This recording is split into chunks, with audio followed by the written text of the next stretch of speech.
Deas Cois Trá. Lá amháin, thuaidh buachail óg go dtí an trá le mo bhámaí. Bhí an lá go bra, bhí an gcrinn ag taitneamh. Rinne an buachail cáisleán ganniú. Thuaidh sé ag snámh san airge. Chonaic sé smuglarón agus íos san airge.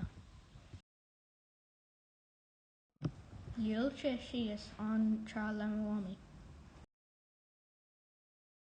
Tháinig siad páistí ag súgú, tháinig siad aon ag eitill. Chonaic sé póirseán in achan na gluacha. Bhí an póirseán bocht gramaithe plastic. Scéal an buachail saor an póirseán. Bhí átas an póirseán an sin.